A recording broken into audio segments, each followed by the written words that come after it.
All right. Good evening, everyone. Glad you're here. I want to welcome you to this meeting of the Temple City Council for February 2nd, 2023. It's currently 5:07 p.m.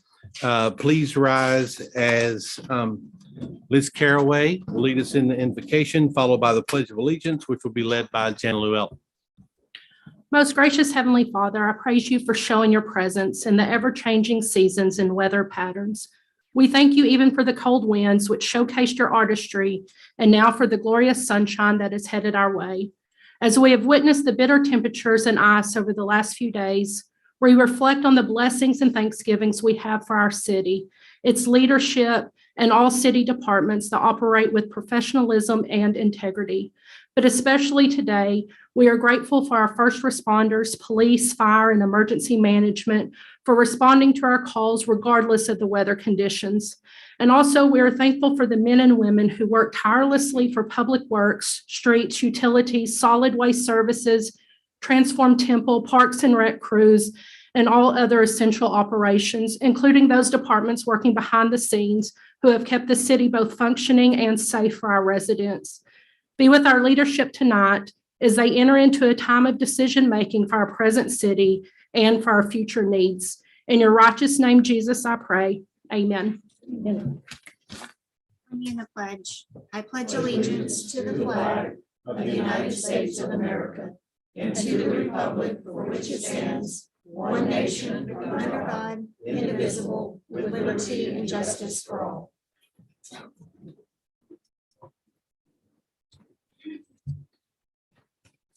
Thank you, ladies. We'll now move on to item 2, which is our public comments. Citizens who desire to address the council on any matter may do so. We just ask you step to the podium, state your name and address for the record. And we also ask that you watch the timers on each of the screens and keep your comments to no more than 3 minutes. And as you know, no discussion or final action will be taken by the council tonight. So first up, we have Alan Lytle.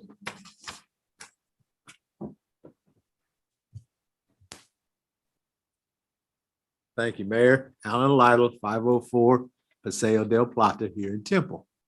I want to make it short and sweet tonight. I simply want to thank the staff, city staff here, all of the employees mentioned, the public works, the solid waste folks that are going to have worked themselves to death over this cold to keep us safe and happy and the water running. And I want to extend my great gratitude to the solid waste staff. They're going to have to work Saturday. Bless their hearts. Thank you. Thank you, Mr. Lytle. Mr. CJ Grisham.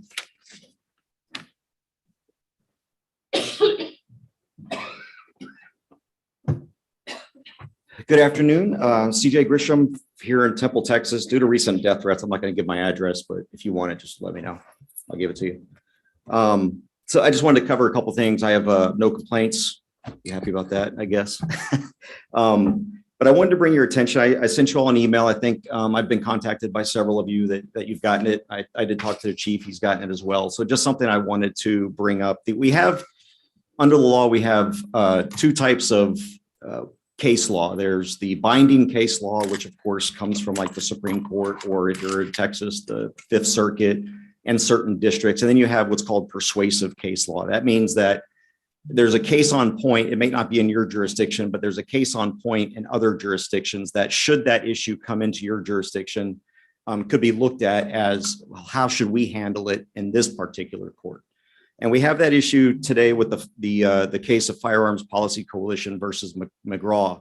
And what that does is, as you know, under Texas law, if you're an 18 to 20-year-old adult in the state of Texas, we have an unconstitutional law that prevents those adults from being able to defend themselves legally, because you can't have a handgun unless they're carrying a rifle. I mean, go figure. They can carry an AR-15, but they can't carry a little .22 revolver in their pocket. And in this case, the court found that this particular law was unconstitutional. Now, it does not apply to us here in Temple because we are not in the district that this case came from. It did go to the Fifth Circuit. There was an appeal. The judge gave it a 30-day stay, waiting for an appeal. There was an appeal, and then that appeal was withdrawn. And so the case stands, but it only stands there. So what I wanted to ask is, and I know you can't say anything now, but I just wanted to put it on both the chief's plate as well as yours to start looking into this. How are we as a city handling these kinds of interactions? Because it's very likely if one court has called it unconstitutional, there are people around here who are probably 18 to 20 years old and lawfully, and by lawfully, I mean constitutionally, carrying a handgun, not hurting anybody, but maybe they're open carrying in a holster, which is perfectly legal. They're stopped by a police officer because they probably don't look 21 or whatever. I'd like to see a policy on how we're going to handle this, and that we do it in a way that we recognize that there are courts out there that have already found this law unconstitutional, and that we don't have a heavy hand on that. The next thing I want to do, I've been monitoring the DeCruz trial, and some things came out of this, out of the trial that I've heard in testimony. CJ, are you watching your time? Where's my time? Oh, well, by God, can I ask for unanimous consent for 1 more minute? 1 minute. Okay, thank you. Now, these things did not happen. Or is that good with everybody? Okay. These things did not happen under Chief Reynolds' watch, so none of this has to do with him. And I've already talked to him, and I'm getting the idea that these things aren't the case now. But the two takeaways I've gotten were, one, that there was an unwritten quota system, and that quota system may have been what led to Michael Dean's death. I just want to make sure that city manager and the chief look into this and make sure that among the officers, they don't believe there's still some sort of quota. And because a quota system is really what led to, because according to the testimony, which a lot of his testimony was very conflicting, but the only reason he stopped him that night was because he had his quota that he had to get. He had to get 2 stops. And the next thing is police reports. It seemed like a lot of the police reports included a lot of positive information for DeCruz, but didn't include stuff that could have been damaging for DeCruz. And I want to make sure that these reports are being done in a very unbiased way that may or may not reflect favorably on that officer, but are factual in nature. And that's it. Thank you. Thank you, CJ. Thanks for keeping us up to speed. And it's been a while. It's good to see you. Next up is RK. Is that Rayford? Rayford Brown.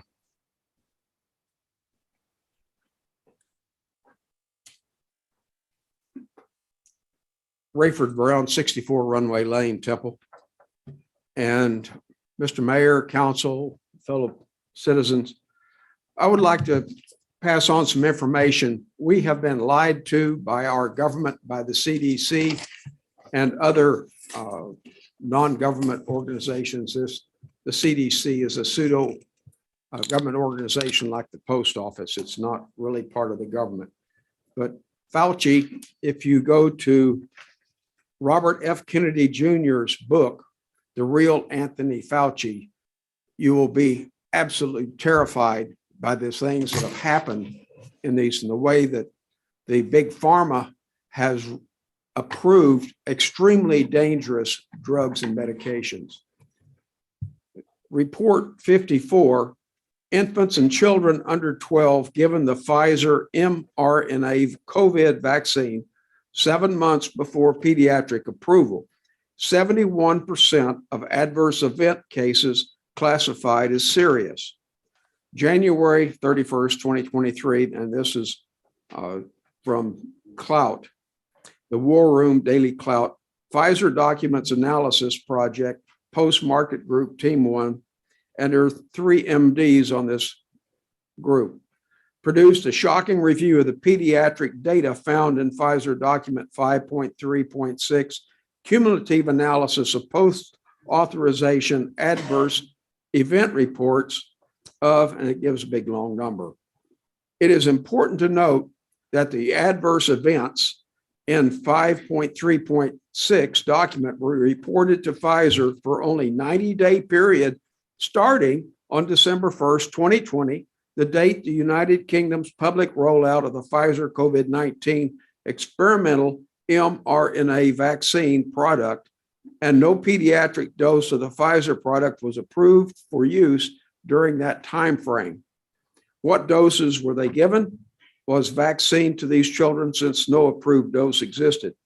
Important points from the report include a 7-year-old experienced a stroke, 1 child and 1 infant suffered facial paralysis, 1 infant had a kidney adverse event, either kidney injury or failure.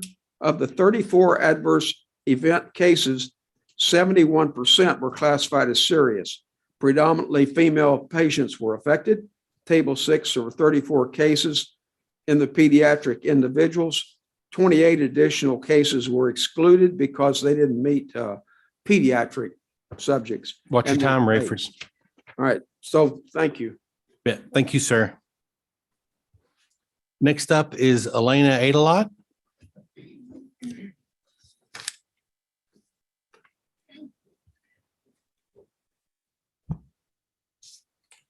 Good evening. My name's Elena Adelot. I live in Temple, 815 Sugar Brook Drive. And I come here representing Christians for Central Texas. We are a grassroots kingdom-focused coalition united in Christ, committed to uphold biblical values within our families, our schools, and our community.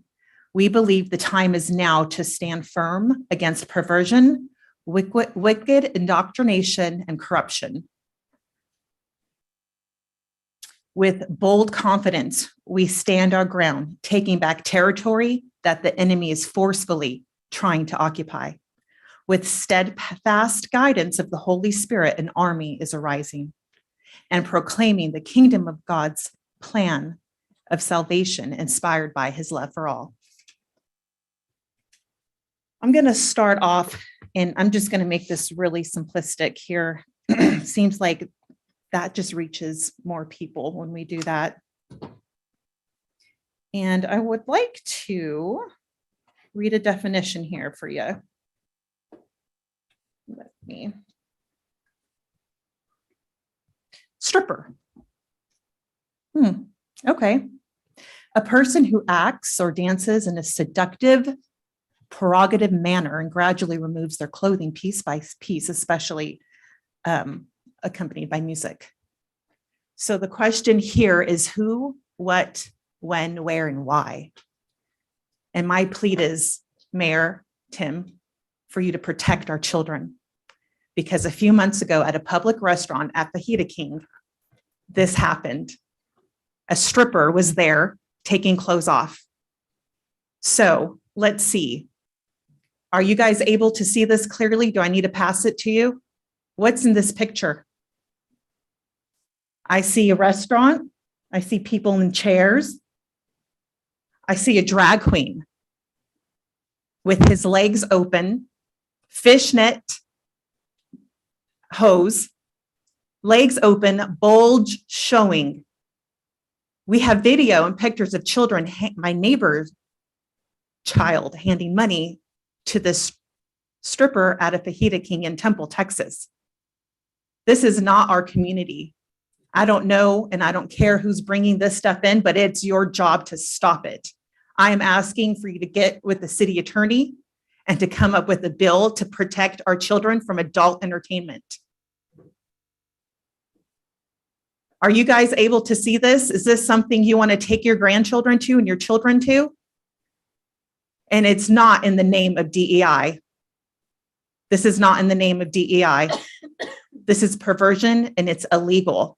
Speaking of DEI, where are they? Hey, Elena, Yeah, your time's up. Would okay. you like another minute like CJ had? Yeah, Sure. okay. So I know that you guys are well aware, our city manager, Bryn Myers, adopted a bill or a legislation where when I requested for us to pray and say Pledge of Allegiance to DEI, it made it very hard and I was shut down. That action alone represents DEI. It is not for our country and it is not for our God. Thank you. Thank you. All right, very good. We'll come to the end of the public comments. The next item 3 on the agenda is special recognition. And the special recognition tonight is I'll present a proclamation recognizing February 2023 is Black History Month. So if I may, I will read this proclamation.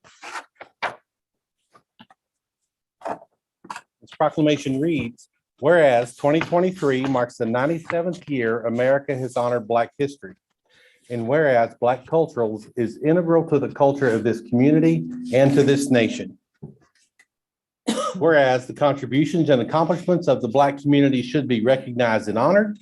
Whereas Black individuals have laid the foundation for current and future generations to excel and thrive in every industry and profession. Whereas the city of Temple values the diversity that enriches our organization and community. Whereas the city of Temple is dedicated to supporting all endeavors that may advance racial equity. Whereas the city of Temple is committed to promoting inclusivity for all individuals. And whereas the city of Temple will continue to strengthen partnerships within the community stakeholders and organizations, including the National Association for the Advancement of Colored People. Now, therefore, I, Timothy A. Davis, Mayor of the City of Temple, Texas, do hereby proclaim the month of February 2023 as Black History Month in the City of Temple, Texas, and I urge all citizens to join together in making this period of rededication to the principles of justice and equality for all people. In testimony whereof, I witness my hand on the seal of the City of Temple, Texas, on this second day of February 2023. So as tradition holds, we celebrate Black History Month each year. Obviously during February, there'll be a number of celebrations around town this year. One of those, which I think that I personally am excited about, and I think many people can get behind, is the Saturday we'll be renaming Avenue C after Reverend Harrison, who passed away almost a year ago. I think it was February 18th or so, I'm not sure. But again, NAACP will be having some presentations. So different things will happen around the community throughout the month. We ask that you join in on those as you see fit. And then on February 28th, at the Mayburn Center at 10 a.m., so the last day of the month, the City of Temple will hold a Black History Month celebration. Again, we invite all of you to attend that. I believe there's some small 5x7 or so index cards out each entrance. So if you'd like to grab one of those and put that event on your calendar, that would be great. So thank you all for indulging that. And we look forward to working with the community further throughout the month. Next is the consent agenda. All items that are listed under this section are considered to be routine by the city council and may be enacted by one motion.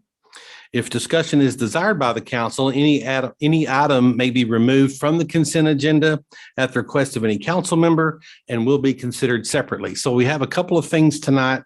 Number one, as we discussed in workshop council, we will be pulling item 4L for separate consideration. And then second, we will have, we'd like to discuss just real quickly, we're not going to pull it, but items B, C, and D, just for some conversation and further explanation. So do I need to read those in to discuss? Okay. So item B reads, to consider adopting a resolution authorizing the purchase of 12 marked and 1 unmarked police vehicles from Sealsby Ford of Sealsby in the estimated amount of $950,150.53. Item C is to consider adopting a resolution authorizing the purchase of one 2023 Ford F-250 in an animal control body.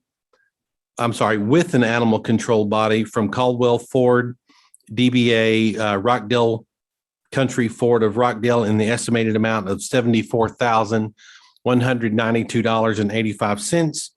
And item D is to consider adopting a resolution authorizing the purchase of 2 marked medium SUV vehicles for the fire department from Caldwell County Ford, DBA Rockdale Country Ford of Rockdale in the estimated amount of $111,088. So Ms. Myers, would you take a minute to shed some light on those purchases? Sure. So for these vehicle purchases, staff is recommending that we purchase these vehicles by using a bidding performed by a public purchasing cooperative, which is something that a path that we often take when we're looking for something that's more specialized or has kind of a niche, if you will. So these are all public safety vehicles. As you mentioned, we've got police patrol vehicles, an animal services vehicle, and a few fire vehicles. These differ from kind of just our normal trucks and vehicles that we purchase for other areas of operation, in that in addition to the vehicle itself, there's a lot of additional equipment that needs to be upfitted and put on the vehicle before it can be put into service. So if you think of a police vehicle, the package has to include lights and cage and certain, all sorts of different items. So there are certain dealerships that specialize in these types of products. And so that's a big consideration for why we're recommending this method of purchase.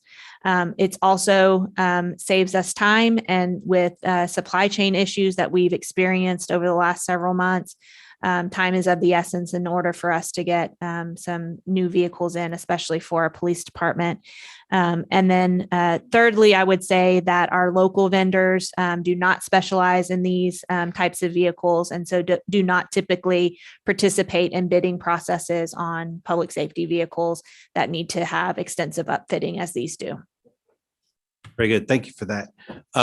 We as a council always make it a point whenever possible to buy from the local vendors. And there's some procedures. Even if the local vendors are a little bit more expensive, we can still go with the local vendor. Obviously because they're taxpayers here and we want to support them. But in this case, as Ms. Myers said, the local vendors, this isn't even something that they would normally have even bid on. So as much as we don't like that money going outside, in this case, it will. So very good. So thank you for that. So council, as I said, I'll take a motion on items 4A through 4S minus item 4L. Mayor, I'll make a motion to approve the consent agenda items 4A through 4S minus 4 with item L pulled for discussion. I'll second it. We have a motion by Councilmember Long. We have a second by Councilmember Walker. Council, if you would, please cast your vote. Aye.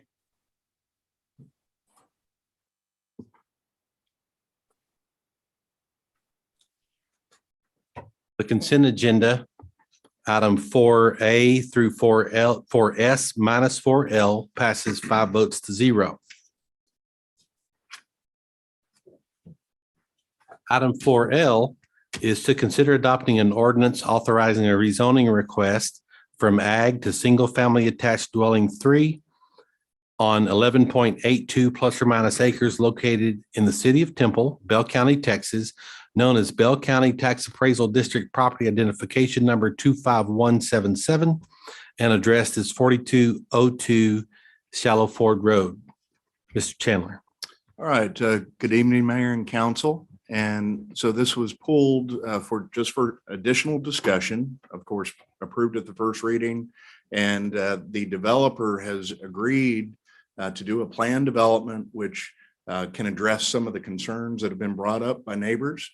And so just go to the next slide here just to show you exactly what was agreed upon and proposed and discussed, and see if this works for City Council. And that is to take the phase shown here, the 11 plus acres, which were presented as 52 future townhomes, and add this concept plan with a plan development district that would require substantial compliance with it at the permitting process. And then a maximum of those 52 townhomes on the 11.82 acres. Prohibiting duplexes and single family attached with 2 dwelling units per building, which are basically duplexes that have a lot line between them, look like duplexes. These are townhomes that are proposed, more than 2 together, which allows the clustering and preservation of additional open space, as you can see on this concept plan. And then Shallow Ford Road improvements at the entrance, shifting, 300 feet, maximum 300 linear feet of those improvements, depending on the condition of that section of Shallow Ford, might shift some of that, 150 feet to the north, but ultimately that is what the applicant had mentioned at the last meeting, and like to put that in the ordinance. And then the last item is a trail through the development, through the natural area connecting to Lions Park, which once again, the developer had indicated he intends to do, but in lieu of a sidewalk on Shallow Ford Road. And so that would be the only sidewalk in Shallow Ford Road, would likely take out some trees. And ultimately, this is about preserving and conserving the natural beauty out there. And so providing that public trail through the development connecting to Lions Park, and also residents to the north of Lions Park, they would have access to that as well. And so that's the slide. Todd Scott, the developer, is here if you have any additional questions. Thank you. So the request now, I think, is to pull this for tabling. Is that correct? Or to pull? Just to add, not to Okay, table, but all right, just I'm to sorry. to take action. So single family attached 3 is what y'all approved at the last meeting. And so this would add a plan development to the single family attached 3, subject to those conditions or any other Okay. conditions that you all. I'm sorry, I had bad notes Oh. here that I wrote, by the way, so nobody Sure. else gave them to Good me. question. Okay, So Mayor, if this is something council would like to consider, Right, my I understand. recommendation would be that someone make a motion for to approve this item with the updated staff recommendation. understood. Mayor, Again, I'll- just bad notes. Mayor, I'll be happy after there's more discussion, if there's more discussion, to make that motion. And thank the developer for agreeing. It's meeting or covering some of the things he said, but it will make the residents, we hope, feel a little bit more comfortable that had discomfort 2 weeks ago. Agreed. Any further discussion? All right, then at this, No further sorry. go ahead, just say at this Excuse me. time, I'll entertain a motion on item 4L.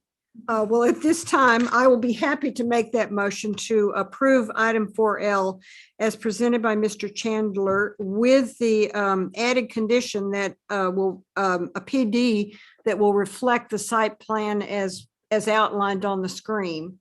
Is there other language that I should be saying? Just to clarify, in the additional conditions, all 5 conditions. Okay, that the PD will cover all 5 of those conditions. Thank you. We have a motion by Councilmember Long. We have a second by Mayor Pro Tem Morales. Council, please cast your vote.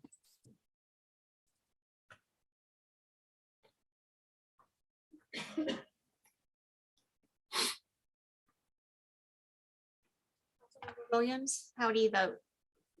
I vote aye. Thank you.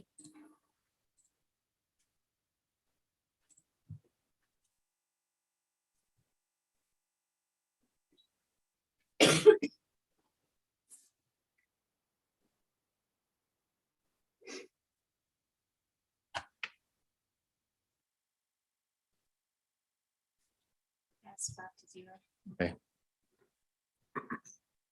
I have to trust you. All right, very good. Item 4L passes 5 votes to 0. Thank you. Congratulations, Mr. Scott. Moving on to the regular agenda is the first reading in a public hearing to consider adopting an ordinance authorizing the voluntary annexation of 62.362 plus or minus acres of land situated in the Maximo Marino Survey, abstract number 14, in the city of Temple's East extraterritorial jurisdiction located on the east side of Old Highway 95, approximately 2.1 miles south of its intersection with East FM 93, known as Bell County Tax Appraisal District Parcel Number 43877, which is addressed as 9563 Old Highway 95. Mr. Chandler. All right, thank you, Mayor. Item description, pretty thorough. And so, of course, this is a voluntary annexation. And so on the left, you can see where that is. And this also happens to follow voluntary annexation of Old Highway 95 to make this property, the 62 acres, contiguous and be eligible for voluntary annexation. And so on the right, you can see what that looks like.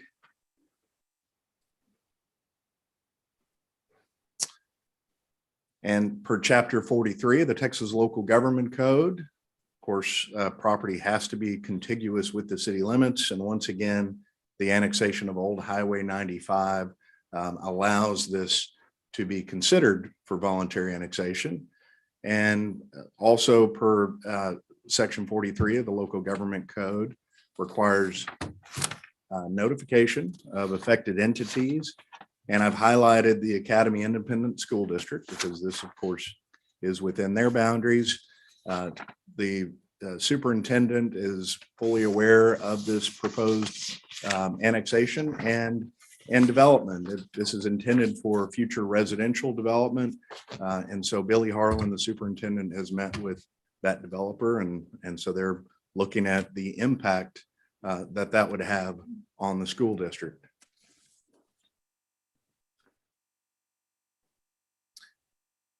And so just a little bit of background on what is intended. Of course, if the annexation is approved, then rezoning would take place in the future. And at this time, they're looking at urban estates, which would be approximately half-acre lots.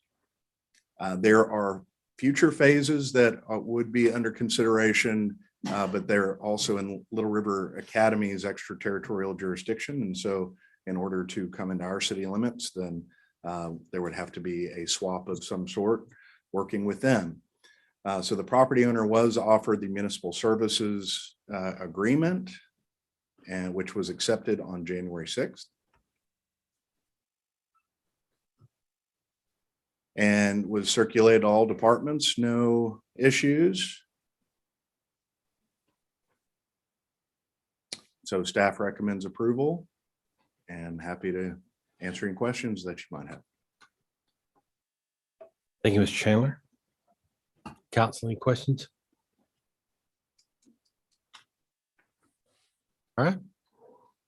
There being none, then council will entertain a motion on item number 5. Oh, I'm sorry. Yep. Sorry, I'm off tonight. My apologies. This item is subject to a public hearing. Anyone wishing to speak on this item may do so. We ask you step to the podium, state your name and address for the record, or raise your hand on the platform. Mr. Lytle.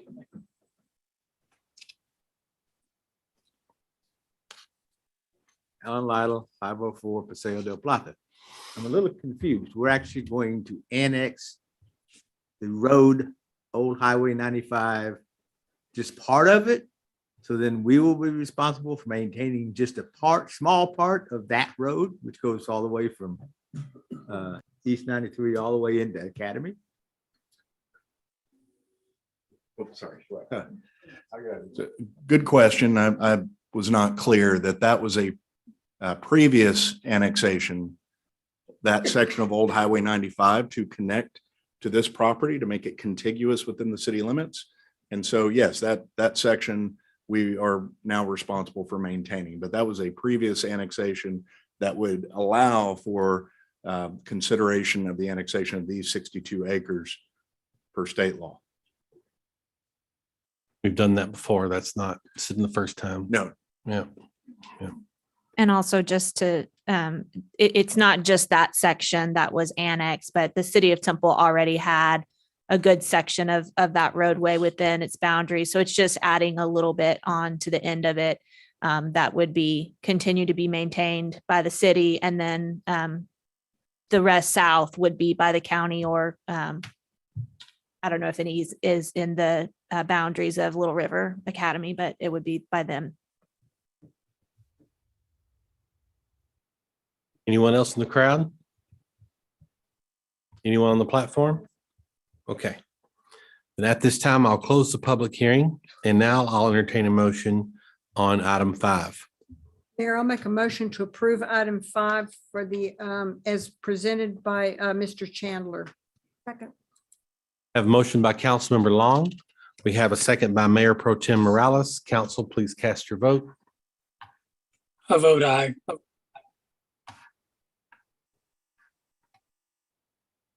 I'm going to need to vote aye. Also.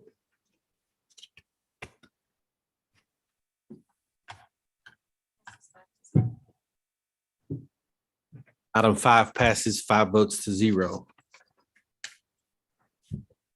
Item 6 is the first reading in a public hearing to consider adopting an ordinance amending the police officer's classification to remove 2 police officer positions. Ms. Raymore. Good evening. So tonight I'm here to request a change in the number of police officers in the police department. A little bit of background: by chapter 143.021, we're required to come to council because the positions are established by ordinance for the classifications in the police and fire departments, and that includes the number of positions in each classification. So tonight we're asking to decrease the number of police officer positions by 2 in order to create 2 civilian positions. That would be a crime analyst and a public relations coordinator. One thing to note is that we currently have 20 police officer vacancies. So by reducing the number of positions by 2, we're still going to have 18 vacancies, which we do not anticipate filling by the end of this fiscal year. So therefore, we're not seeing that we're going to have an issue with any of those positions being filled. If by some miracle luck, we do get enough candidates that are eligible and we need to come back, we will come back and ask to add them back if we have that happen. But I don't foresee that happening just by the hiring patterns that we have. So creating these 2 new positions, basically this is, you could almost say this is a budgetary move, right? Taking 2 officers and opening up budget space for That's correct. these 2. Yes, we're creating these 2 other administrative type positions for budgetary reasons, using the police officer vacancies that we don't see filling within the year. Right. So we're recommending approval of the request by ordinance to decrease the number of positions by 2, and there will be a final hearing on February 16th. This just shows the makeup of those positions and shows the decrease by 2 here at the bottom. And I'm happy to answer any questions. Thank That you. final hearing is council on the 16th. Yes. Also, any questions on this one? I assume the chief agrees to this. Yes, that's correct. We work together on this item. We're not surprised. This is no surprise to Yeah. him, right? Yes, ma'am, and we do agree with this. It's really a reorganization to a certain extent. And certainly if I'm able to get 20 employees, I will be happy to be back in front of you requesting the reauthorization of those 2 positions. So Understood. Thank you, Chief. Anything else? Can I just clarify real quickly? Terry, you said a second hearing. Is there a second hearing scheduled for this, or did you mean second reading? It's the second reading and final Got it. hearing. Thank you. Which will be on the 16th. So no public hearing. Got it. Okay, this item is also subject to a public hearing. Anyone wishing to speak on this matter may do so as you step to the podium and state your name and address, just name. Yeah. Or raise your hand on the platform. Mr. Lytle. Alan Lytle. Thank you for not having to repeat my address again. I'm just not quite sure I understand why we need to go ahead and eliminate the 2 positions that aren't filled.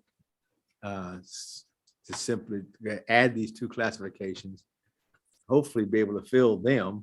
Because budgetary wise, since we're not filling the other two, we're not spending any additional money, and we're not having to come back and ask for another 2 positions and go through all that next month, next year, simply to continue to increase our police, which we need all 20. In fact, we probably need more if we can get them, but obviously we can't quite get them.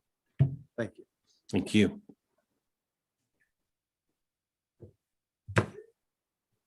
I guess we need to answer that question. I mean, it's moving dollars from one column to another. That's all it's doing. And we'll come back and get them if we find them and we need them. Chief won't stop looking. Yeah, I will. That's when I know I can promise and feel good about that, because if we find them, we will hire them. I would like to note too, Mayor, that on the consent agenda with the police vehicles, 2 police vehicles were appropriated in the budget for the 2 officers that we're eliminating in this action. And we did reduce the number of police vehicles that was included on that bid. Okay. And I worked with the chief on that too. He agreed to that. Okay. All right, very good. Anyone on the virtual platform? No, sir. Anyone else in the crowd? Okay, with that, I'll close the public hearing and I'll entertain a motion on item number 6. I'll make a motion to approve item 6. I'll second that motion. I have a motion by Councilmember Walker. We have a second by Councilmember Long. Council, please cast your vote. I vote aye. I vote aye.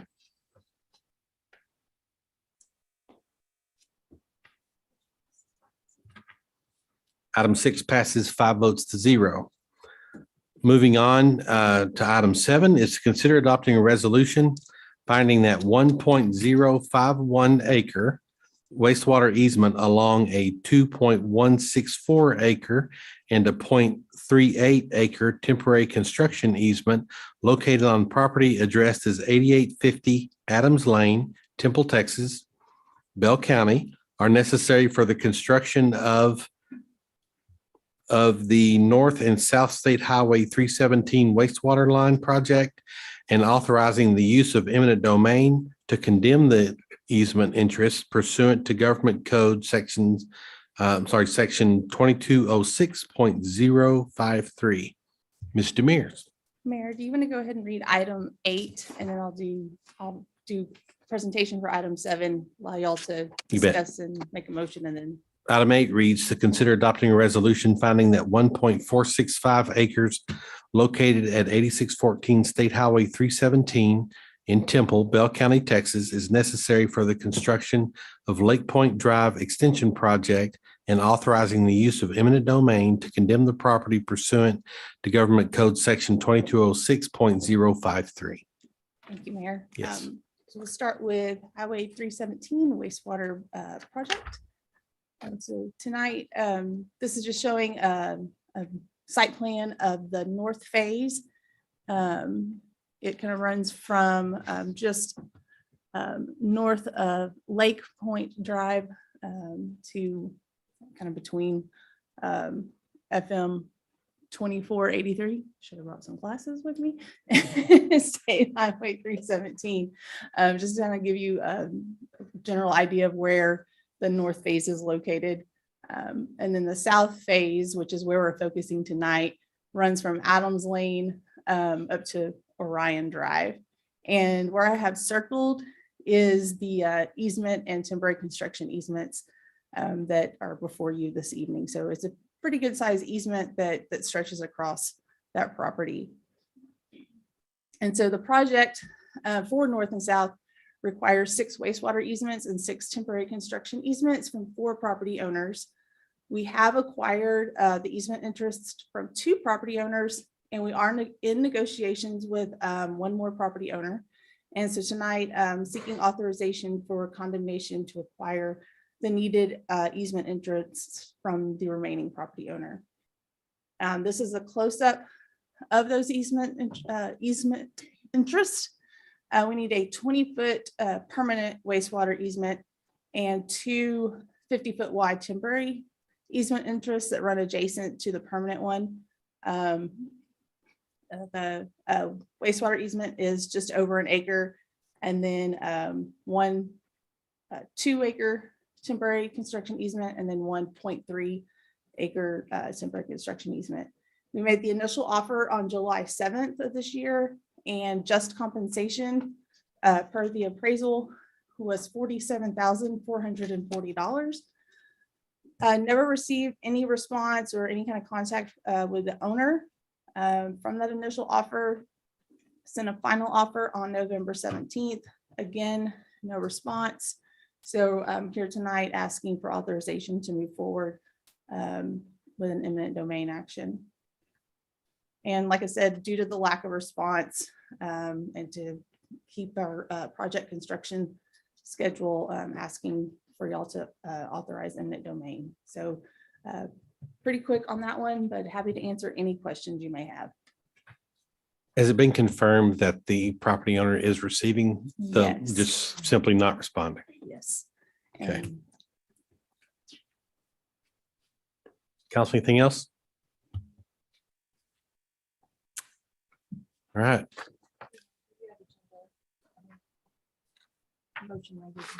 Okay. Very good. Council, I'll entertain a motion on item 7 with the corresponding motion language at your desk. I'll make a motion to approve.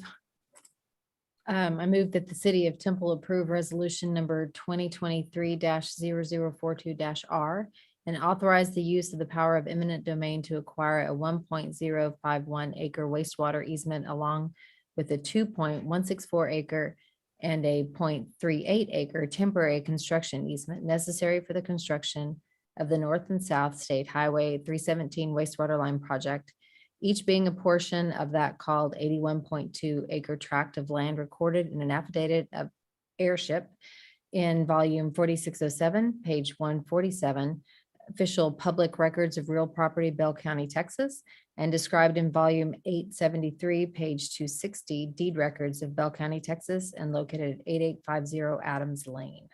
I'll second that motion. I have a motion by Councilmember Walker. We have a second by Councilmember Long. Council, please cast your vote. I vote aye. I vote aye.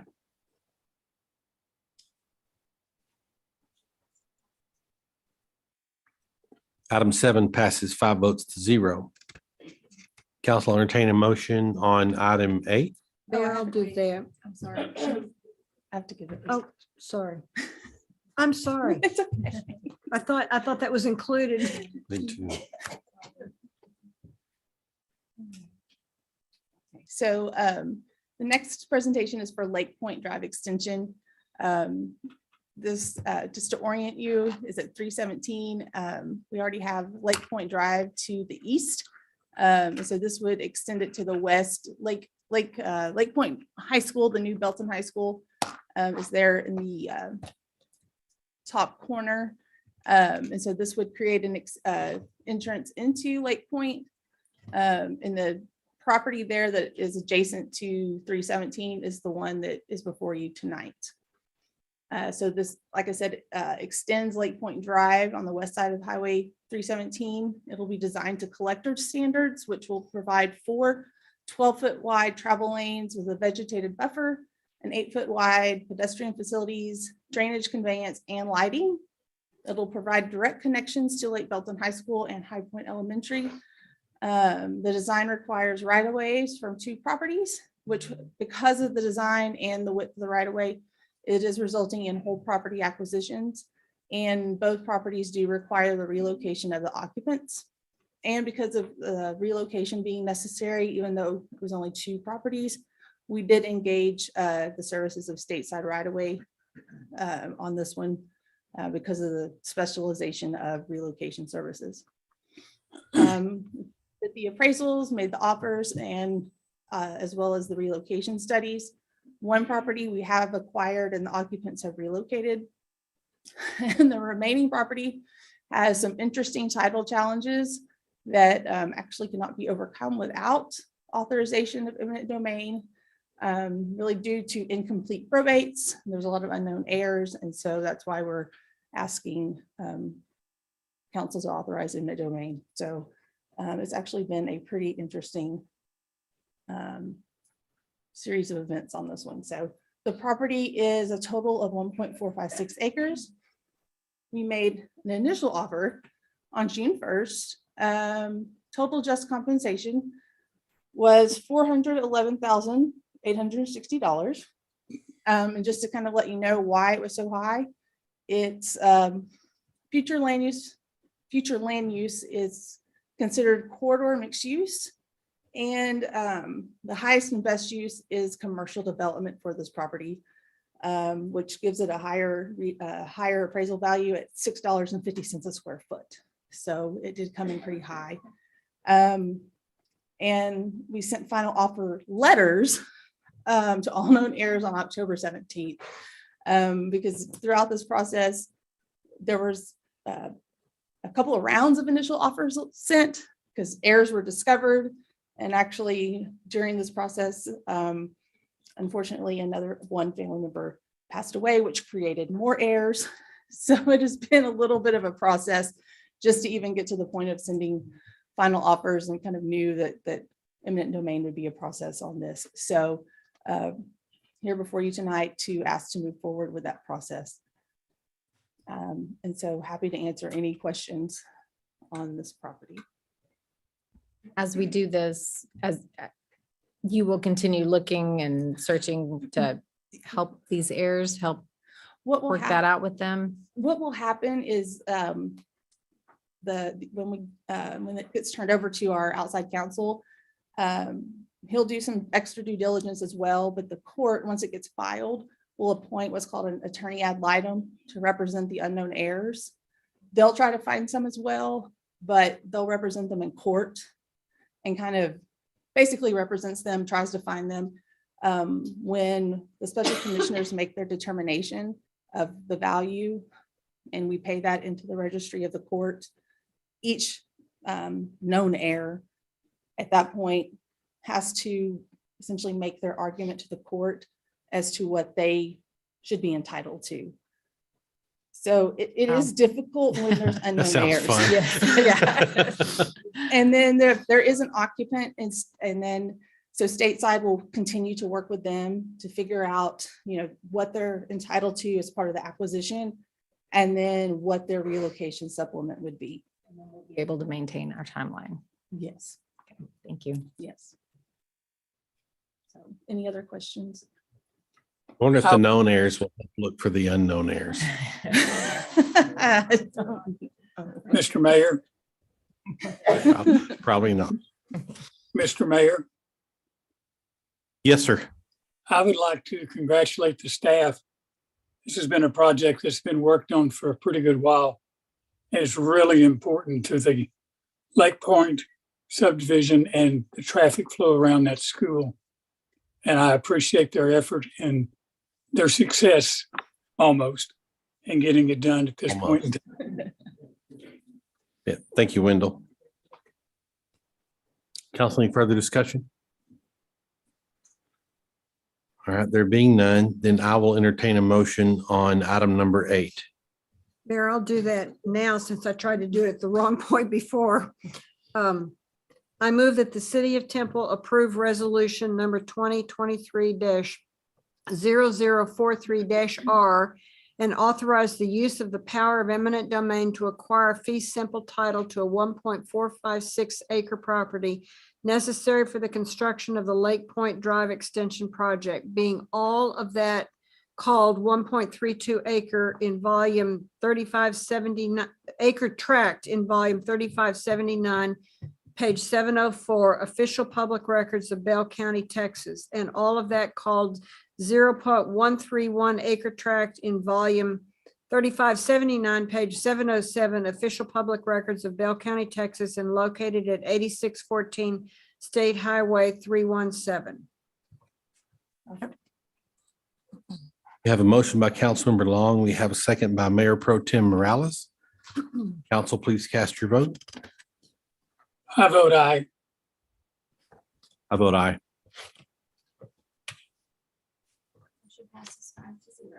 Item 8 passes 5 votes to 0.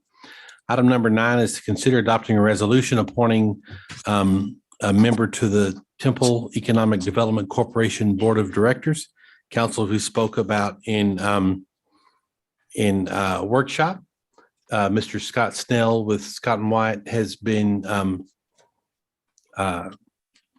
nominated by me. I believe he, as we discussed, I believe he meets all the qualifications. And if no one else has another potential appointee, I would entertain a motion on item number 9, which is to appoint Scott Snell as a member of the Temple Economic Development Corporation Board of Directors.